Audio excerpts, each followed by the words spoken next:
As I read between the lines in the readings that we have today, I get a message, and the message is the same message that Ma Bell put out in her advertising. Reach out and touch someone. I'm going to tell you a story about Sarah. Sarah was an African-American parishioner that I had when I was up at St. Andrew in Indianapolis. Sarah was a fairly young, she was about 45 years old, African-American woman, and I got to know her fairly well over a period of a year. It was one Saturday evening that she came into church with there was over 10 people. 10 of them were her children, and a couple of her children had some children. And they all sat in together, and I went up and welcomed them to St. Andrew, and I had also, and she said that actually I belonged to St. Andrew, and that my children went to school here. She says, I've just been away for a long time. You know how it is, you get busy raising the kids, raising the family, and this and that, and you know some of the excuses we come up with. And I just didn't come. But I'm here now, and I thank her for coming and let her know that she was very welcome and that the Spirit is speaking to her, that she should continue to listen. The following week, she and her children were there once again, and after Mass, she spoke with me and I spoke with her for a while, and God brought her to church with an affliction. The affliction was she had cancer, and it was some type of an incurable cancer. So she knew that, every day now is a gift for her. So she continued coming, and it was at least 8-9 months later that she was no longer able to come to church. So she was at home. She could still walk around and things in her home, and she had doctors come.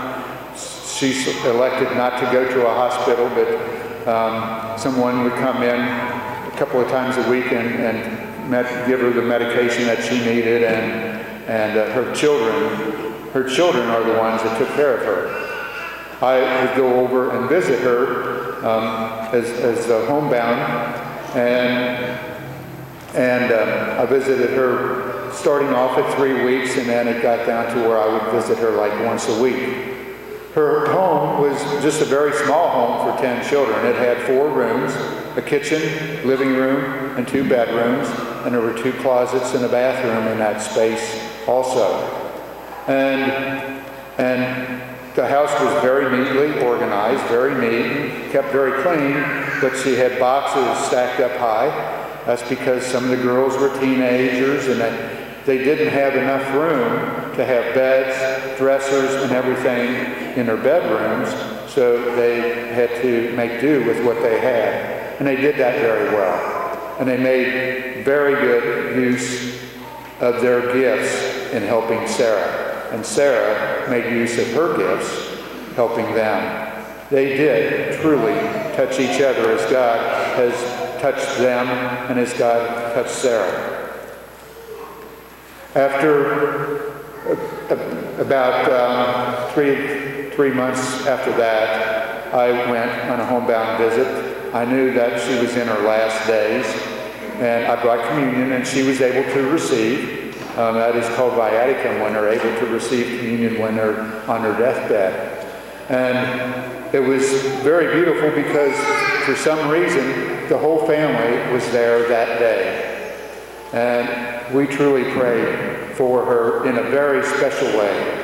We prayed the African-American way also, where we all gathered hands and they grabbed a hold of Sarah, and I prayed and they prayed, and we went around and prayed, and they sang a couple of songs, African-American songs, healing songs, a few different things. But as we prayed, I looked up, and as I looked up, I noticed they all looked up at that same moment. I felt something. I felt the presence of Jesus in the room. After we had completed our prayer, I looked up and said to them, I said, "Did you?" And they cut me right off. And they said, "Yes, I felt it too."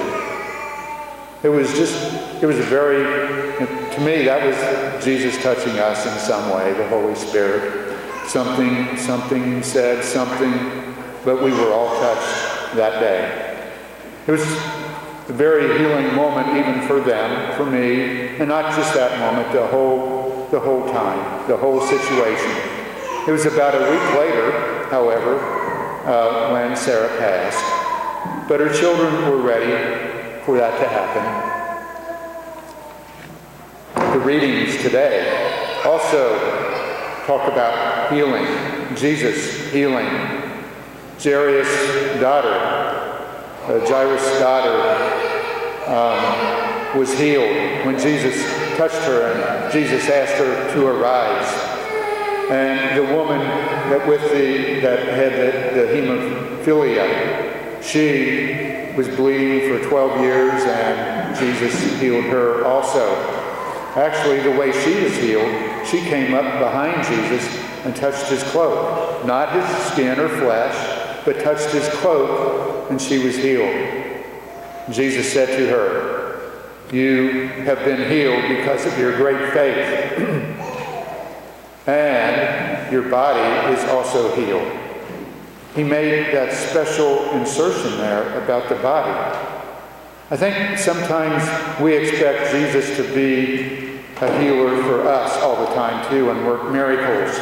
There was a miracle there that day, but the biggest miracle was the healing of that woman. The biggest miracle was the healing of Jairus.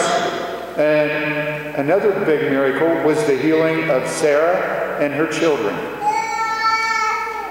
We are all called, as in the first reading, to be and to live in the image of God the way He created us.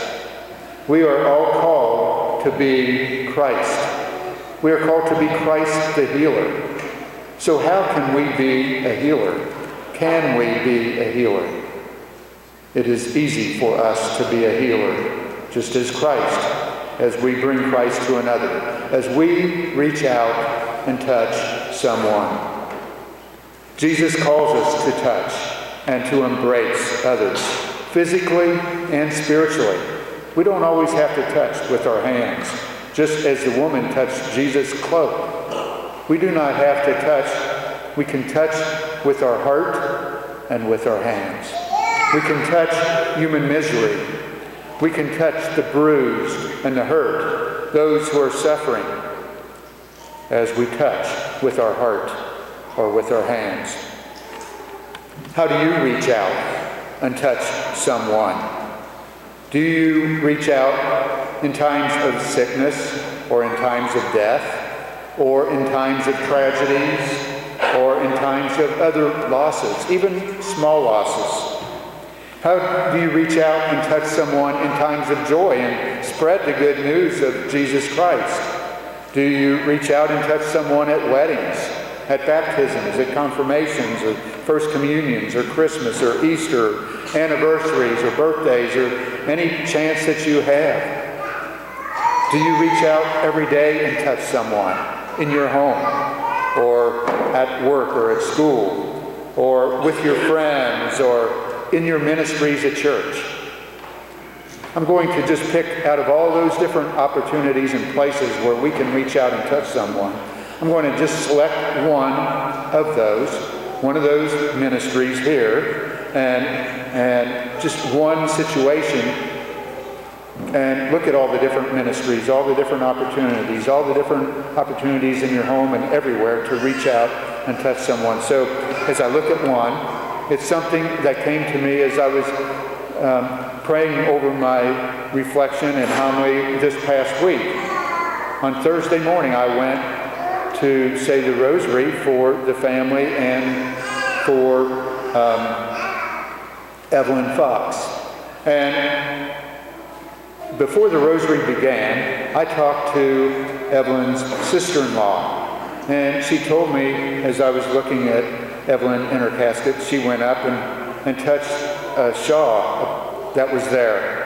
And she said, "This is a prayer shawl that the ministry at All Saints has given me."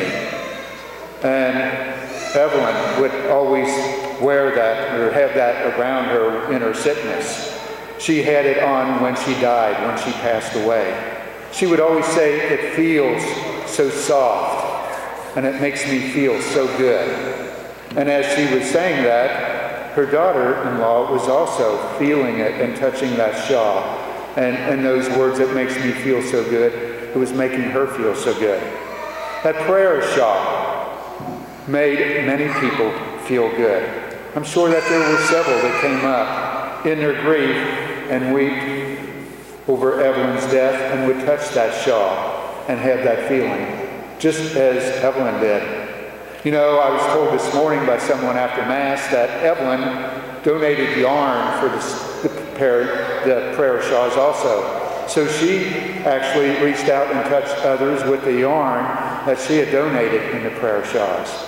And this is just only one prayer shawl, one incident. There's a stack of prayer shawls that have been made by those in that shawl ministry. The number of people that are touching that yarn, that are touching other people's lives. And it's not only Evelyn, but it's family members and others. And it's others that know of what they do. Only one ministry, and there are so many. Only one incident, and there are so many. We all can participate in reaching out to touch one another in some way. Jesus asks us all to reach out and touch someone. All you need is the Spirit of Christ. Kindness, love, compassion, forgiveness, a listening ear, that gentle touch, and joy. Today, arise with your great faith, just as Jairus' daughter of 12 years old arose because Jairus' great faith. Arise as Christ the healer.